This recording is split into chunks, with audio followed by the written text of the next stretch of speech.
जय गुरुदेव। नवम अध्याय कर्म मीमांसा। जगत में सामान्य संसारी जीव शुक्ल, कृष्ण एवं मिश्रण तीन प्रकार के कर्म करते हैं। सत्वगुणी धर्म एवं शास्त्र अनुकूल पुण्य कर्म शुक्ल होते हैं। रजोगुणी अथवा तमोगुणी आसक्ति एवं कृत्य अभिमान युक्त पाप कर्म कृष्ण होते हैं तथा वह कर्म जिसमें कुछ पाप तथा कुछ पुण्य मिला रहता है उसे मिश्रण या मिश्रित कर्म कहा जाता है।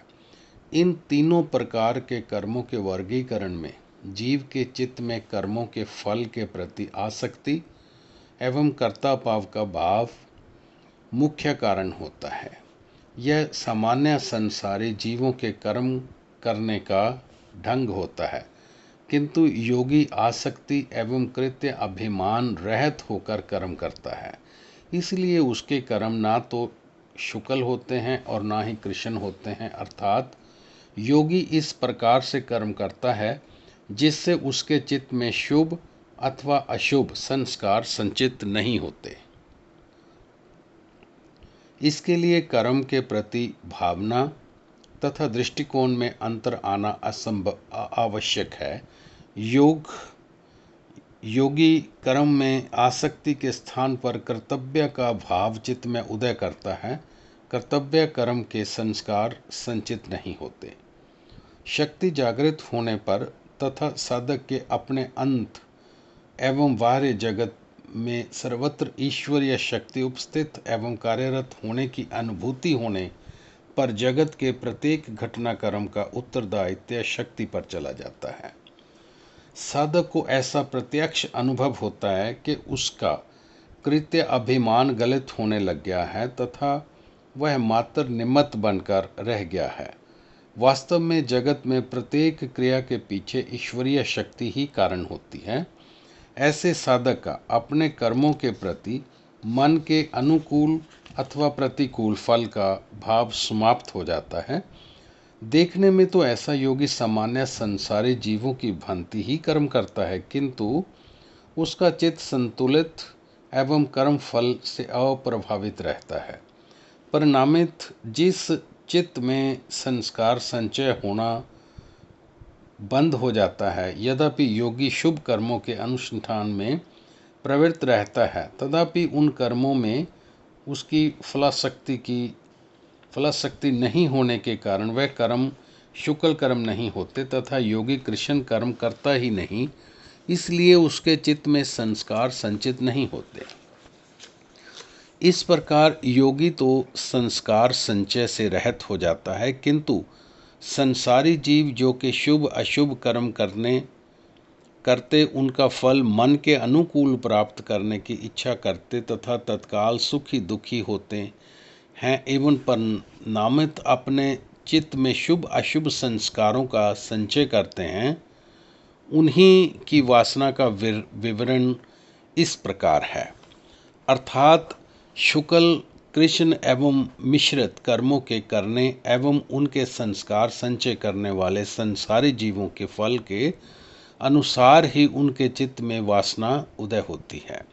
संसारी जीव आसक्ति युक्त कर्म करते हैं, अर्थात अपने मन के अनुकूल फल की इच्छा होने पर सुख तथा दुख को भोगते हैं, जिससे उनके शुभ अशुभ तथा मिश्रित तीन प्रकार के कर्मों के संस्कार भी संचय होते हैं। उन संचित कर्मों अथवा संस्कारों के अनुरूप ही उनके चित्त में वासना उदय होती है।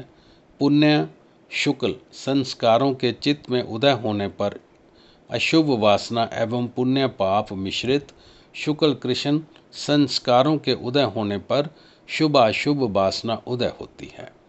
शुभ वासना उदय होने पर मनुष्य शुभ कर्म जैसे कि पूजा पाठ अथवा अनासक्त कर्म की ओर आकृष्ट होता है। अशुभ वासना चित्त में उदय होने पर अशुभ कर्मों में रुचि बढ़ने लगती है तथा शुभ अशुभ मिश्रित वासना होने पर शुभ अशुभ मिश्रित कर्म करने में मनुष्य श्रम करता है, किंतु चित्त में उदित वासना का कभी नाश नहीं होता है। अर्थात जीव यदि जीव जन्म परिवर्तन करता चला जाए तो भी 10, 20 अथवा 100 जन्मों के पश्चात चित्त में संचित संस्कार एवं उसके फलस्वरूप उदित वासना का कभी नाश नहीं होता। संस्कार क्षय में संचित होते हैं तथा संस्कार क्षय सूक्ष्म शरीर का अंग है तथा वही सूक्ष्म शरीर एक शरीर से दूसरे शरीर में तथा दूसरे से तीसरे शरीर में प्रवेश करता है। उसके साथ ही उस सूक्ष्म शरीर में विद्यमान संस्कार भी एक शरीर से दूसरे शरीर में स्थानांतरित होते रहते हैं। इन्हीं संस्कारों के अनुरूप वासना विकास पाती है। इस प्रकार वासना कभी नष्ट नहीं होती। जिस चित्त में वासना एक बार घर कर लेती है उस चित्त को छोड़कर कहीं बाहर नहीं जाती। इसी प्रकार देश के बदल जाने पर भी वासना समाप्त नहीं होती। यदि दिल्ली में रहने वाला मनुष्य दिल्ली छोड़कर मुंबई चला जाए तथा अमेरिका पहुंच जाए तो उसके चित्त की वासना भी उसके साथ ही जाएगी तथा स्थूल शरीर जाता है, यहाँ स्थूल शरीर जाता है, वहाँ सूक्ष्म शरीर उसके साथ ही जाता है। अर्थात मनुष्य का चित्त तो वही रहता है, चाहे जीव कहीं भी चला जाए, उसके चित्त में अंकित संस्कार एवं संस्कारों के आधार पर विकसित वासना भी वही रहती है। जब भी स्मृति वृत्ति कार्य करती है तभी चित्त की वासना उदय हो उठती है। अर्थात देश बदल लेने पर भी वासना पीछा नहीं छोड़ती। इसी प्रकार कितना भी लंबा समय व्यतीत हो जाने पर भी वासना वैसी ही बनी रहती है। अनेक जन्म व्यतीत हो जाने के साथ ही अनेक युग भी व्यतीत हो जाते हैं, किंतु वासना फिर भी जीव के पीछे लगी रहती है। अनेक जन्म अनेक युग व्यतीत हो जाने पर भी सूक्ष्म शरीर तो वही रहता है तथा संचित संस्कार एवं तदनुरूप विकसित वासना भी वही रहती है एवं अनेक युग व्यतीत हो जाने पर भी जीव के चित्त में बनी रहती है। अर्थात वासना कभी भी नहीं मरती। जब भी उसे अनुकूल परिस्थितियां उपलब्ध होती हैं वहीं खड़ी हो जाती है। यह वासना जीव के साथ कब से चली आ रही है इसके बारे में कुछ कहा नहीं जा सकता। जब से जीव की उत्पत्ति हुई है अथवा जब से इतिहास उपलब्ध है, वासना उससे भी पहले से जीव में चित्त में विद्यमान है। उसका आदि कब और कैसे हुआ इस संबंध में कोई कुछ नहीं बता सकता। जिसके आदि अंत का ज्ञान ना हो उसे अनादि मान लिया जाता है। चित्त में संस्कारों के आधार पर संचित वासनाओं को अनादि भी मान लिया जाता है। उनकी निरंतरता भी बनी रहती है तथा ये वासनाएं अनंत भी हैं, क्योंकि ये इतनी अधिक हैं कि उनकी गणना ही नहीं हो सकती। जैसा कि पूर्व में कहा जा चुका है कि वासनाओं का आदि किसी को ज्ञात ना होने से वासना को अनादि मानना पड़ता है। फिर चित्त में विद्यमान वासना इतनी विस्तृत होती है कि समाप्त होने में भी नहीं आती। उसका और छोर ज्ञान ही नहीं होता।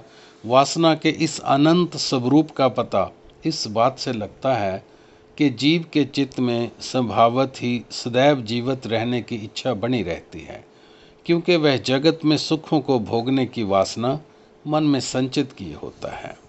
अब ये विचारणीय है कि चित्त में विद्यमान वासना का कारण फल, आशय तथा अविलंबन क्या है, क्योंकि जब तक इस बात का पता नहीं चल जाता कि तब तक जीव वासना का मुकाबला ही नहीं कर सकता।